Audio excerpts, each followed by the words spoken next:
Hey everybody, welcome back to the farm. This week we're going to be adding a solar powered fence charger to the barnyard. I want to get this done because the babies are getting to the point where they're scratching themselves a lot. The mules don't really care, the mules just roll, but the babies want to scratch their butts on the fence posts, scratch the bottoms of their necks on the fence posts, and they want to stick their heads through the wire and scratch the backs of their mane. So I've got to teach them that they can't get on the fence anymore. So we're going to electrify this, and then in the coming weeks we'll finish electrifying the paddocks out front, the 1, 2, and 3 out there, because they've got those really loose. So deer running through the woods over there. Getting off subject a little bit, a couple of years ago when I bought this place, there was German Shepherds that would run the deer. I saw the German Shepherds running the deer several times through the woods. They looked like they were going 45 miles an hour, but I'm sure they were running wide open. It was probably closer to 20. But I saw them running them across the pasture as well. And I asked all the neighbors, and none of the neighbors knew who had German Shepherds, so I didn't know if they were feral or not. But they don't run. I hadn't seen them in a couple of years. But one day, the last time I saw them, I pulled in, it was pouring down rain, and they were down by the mobile home when it was still here.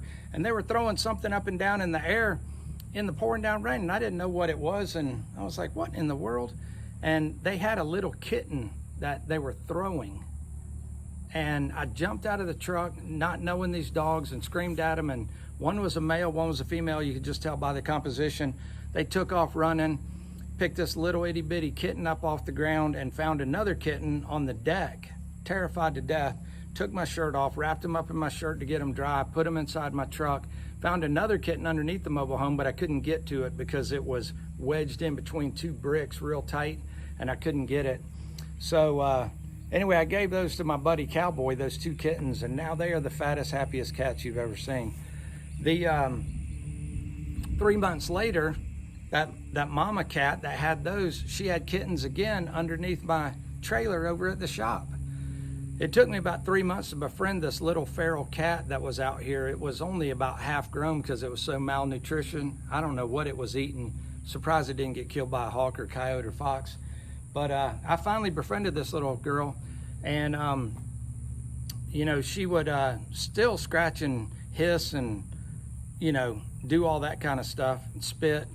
But I finally befriended her where she'd come up and rub my leg and I could feed her, and I finally caught her and got her second litter of kittens and got them turned into the Humane Society.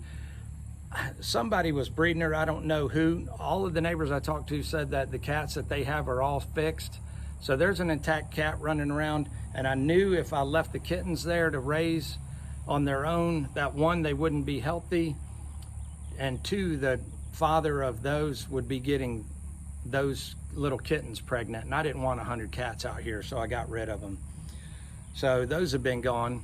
And little Jack Russell's been showing up out here, and little female, just the most adorable, beautiful thing you've ever seen. Fell in love with her.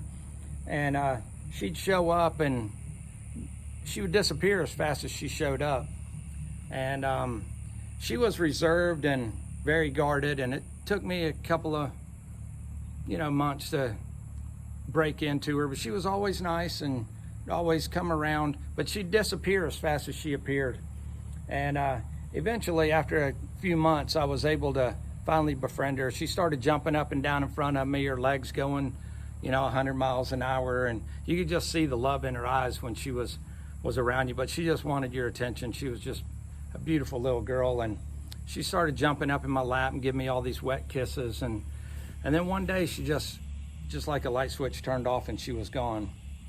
I guess her owners didn't like her running off and leaving the yard, so I noticed the 3rd time she was over here, she had on an electronic leash, and I guess that she'd get a signal from that electronic leash and take off, and but I guess the owners didn't like her leaving the yard. Like I said, thought maybe she'd get stolen, so they must have turned the intensity on that leash up, and they keep her locked up, and when they let her out, they keep her, literally right underneath their feet. So anyway, she'll come back around one day, and when she does, she can jump up in my lap and give me all the wet kisses she wants. If she ever shows up without an electronic leash, I will give her a forever home for sure, no doubt. But anyway, back to the electric fence. If you remember last week, I introduced the horses to the barnyard, and it was all new smells. There was no manure over here. There was probably rabbit and deer manure in here, and they were smelling that. And Joy got amped up, got the babies amped up. So this week, after I get everything done, I'm gonna get Joy on a lead and keep her on a lead so she doesn't get amped up. If the babies start to get amped up, I can just, you know, whoa, and they'll stop. But if I didn't have Joy on a lead, then Joy would feed off of them and they would feed off of her, and they'd be all running around. So let me show you what I'm doing over here. What I'm doing is the top wire and the third wire are gonna be hot. Unlike that fence over there, only the top wire will be hot. But what I've done here is the same thing I did. This is just a hollow tubing that you buy and you slip it onto your wire. And so it's insulating this top wire. Any bare wire that contacts wood will ground it out, so you got to have an insulator. So this again is just a hollow tube. Wires crimped on, no different than before. And same with number 3. And then what I did right here is I put the hollow tube to keep it from grounding out on the cross bracing. And you see it's just a hollow tube and it slides. So I just keep it a happy medium, give it a lot of real estate so that it will not ground out. And then I'm using these screw-in post insulators, which keeps the wire off the fence. Before, on the other fence, I used a little black piece of this right here. I just used a little black piece and put it in there and drove a staple in it. But these, I think, work a lot better, or hopefully they will anyway. So there's one there and one there. And that's all the way down on the fence, all the way.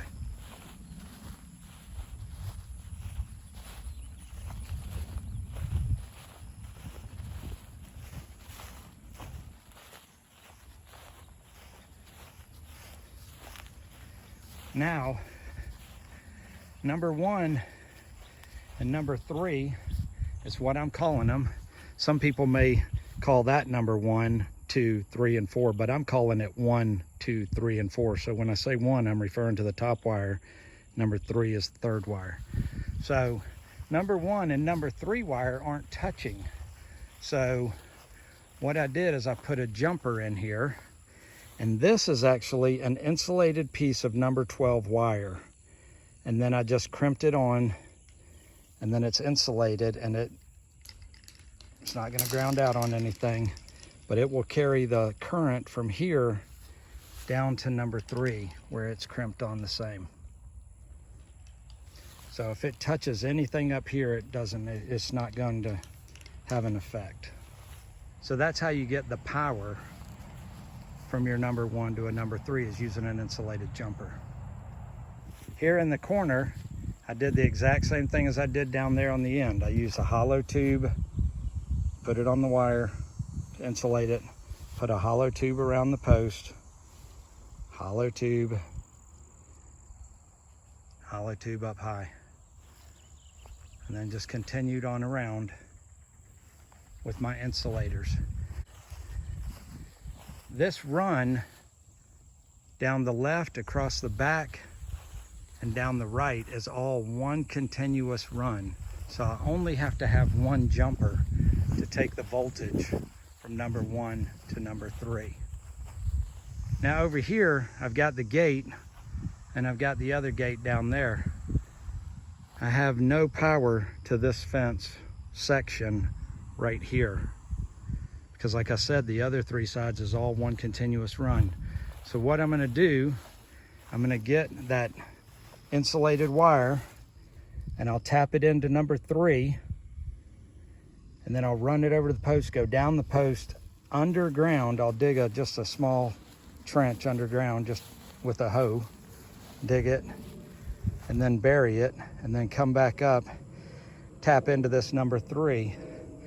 And then I'll have to put a jumper from number 3 to number 1 like I did over there. And then it will be hot on all 4 sides. What I'm using to hook the wire to the fence is just these electric wire taps.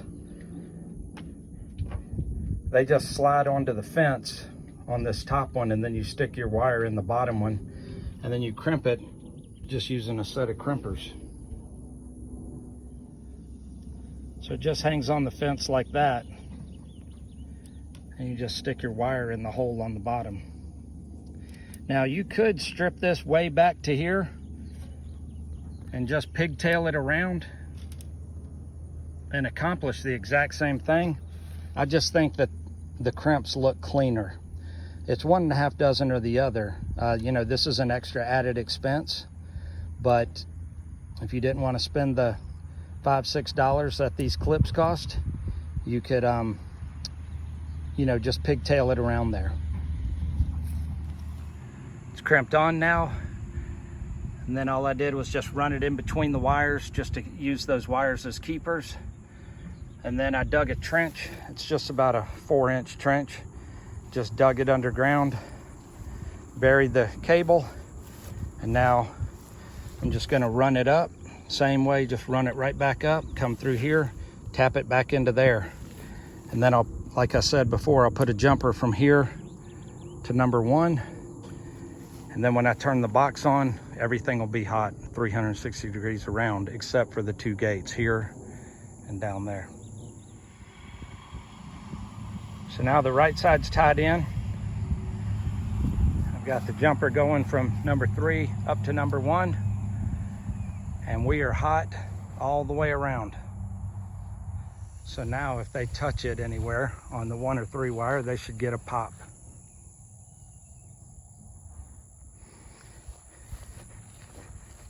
You can see I added some construction fencing material, some barrier fencing to my alleyway to give it more of a definition. And I put a couple of electrical fence posts up, and it creates a nice alleyway. And it just clips on, clip at the top, clip down at the bottom, and my rope is just woven through the net all the way across the top on both sides. And when you're done, you just unclip it and roll it up. Gives it a lot more definition. They tend to walk across it a lot easier. So this is where I'm going to mount my solar powered charger. This is actually the mount for it. It's got all these keys on it, so you can key it in any direction you want, and it will lock it in that position. You want your solar panel facing in a southerly direction.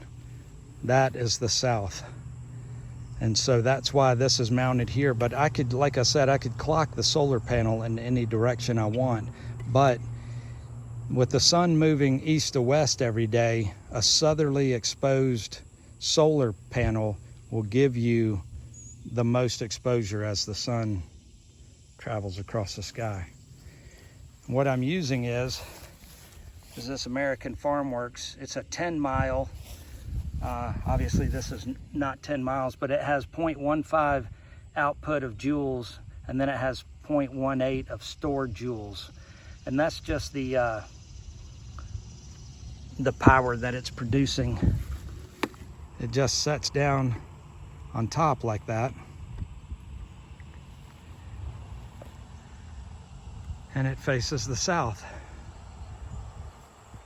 You have a on-off button here, so you can cut your fence off if you don't want. You got a battery test indicator here, and it will tell you, you know, if you're low, medium, or high. And then you've got an output light here that pulses and lets you know that it's working. And then you've got a fence hot and then a ground. So what I did is I put a jumper onto the fence, and this jumper, I bent it around, and this jumper will go on this lug right here.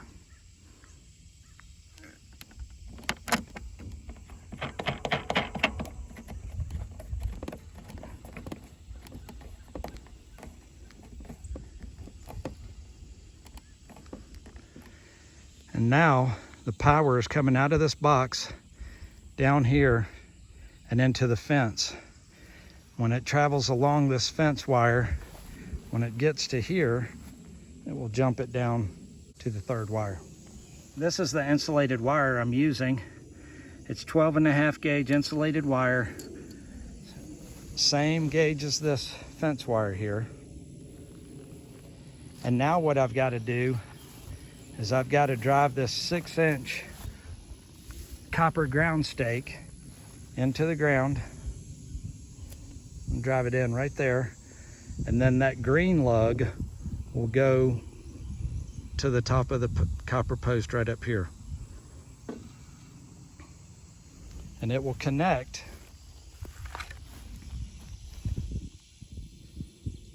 with this ground rod clamp right here. So let's get this banged in. I'm just going to use my fence post driver, and I'm going to finish it off with a 3-pound sledge. Here it is operational. Hot wires going down to the wire, ground wire going down to the ground stake that's buried 6 feet in the ground. This unit is fully self-contained. It has a battery in it back here, but it doesn't have to be plugged into anything. It just gets its energy from the sun, charges the battery. When you turn the power switch on, sends the power down to the line. You can press this button right here and hold it, and you see the lights flashing saying full charge. Then when I turn it on, that light is strobing, and every time it strobes, it's sending current down the line.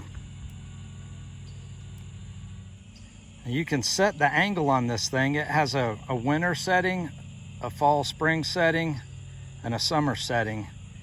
And you can angle the solar panel depending on what time of year it is to get the most optimum sun.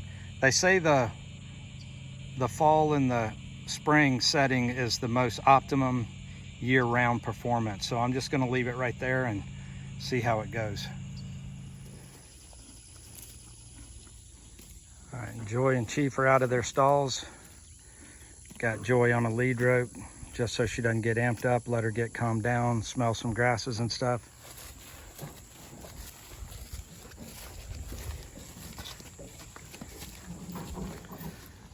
I'll leave the babies in the tie stalls for now until the mules kind of get used to the smells and everything. Everybody's out eating casually.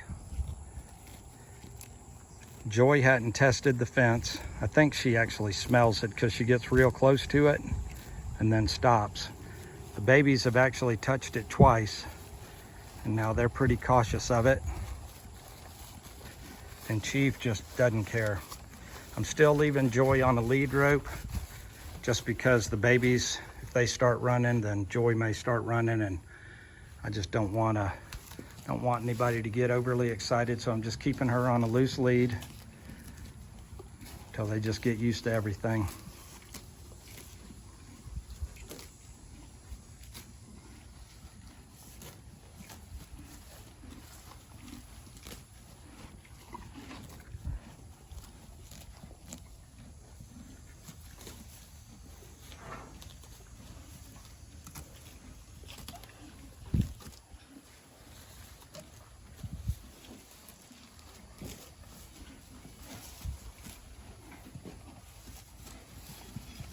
Chief snuck in the back door.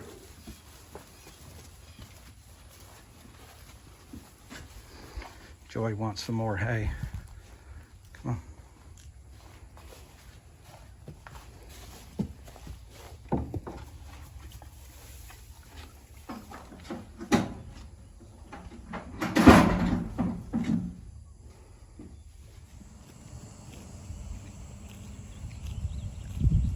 She knows that fence is there now.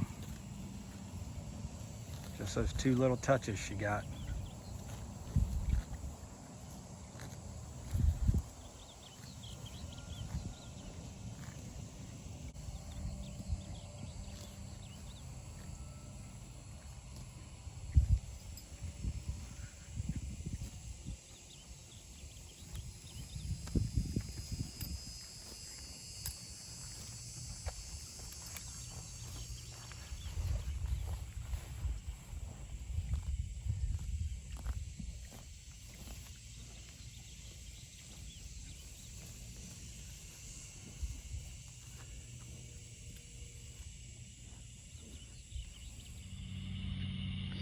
This is just a cheap little voltage tester that I've got here. There's no batteries or anything. It goes up to 7,000 volts. And all you do is plug this probe into the ground and then hook this onto your hot wire. And every time it pulses, it will send a light up. And you can kind of see how much voltage you're putting out. So let's go over here and hook it onto the fence and see what we're looking at. My box is all the way down at that end, and it's about 125 feet down there.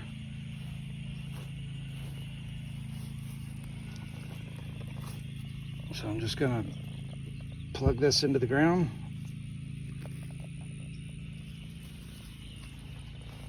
And then hook this onto number 3.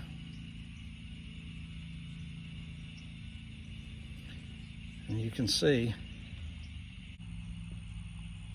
7,000.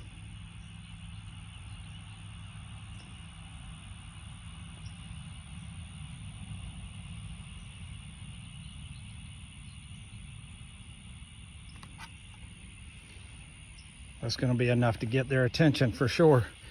Let's hook it onto the top wire and see what we're looking at. 7,000 still.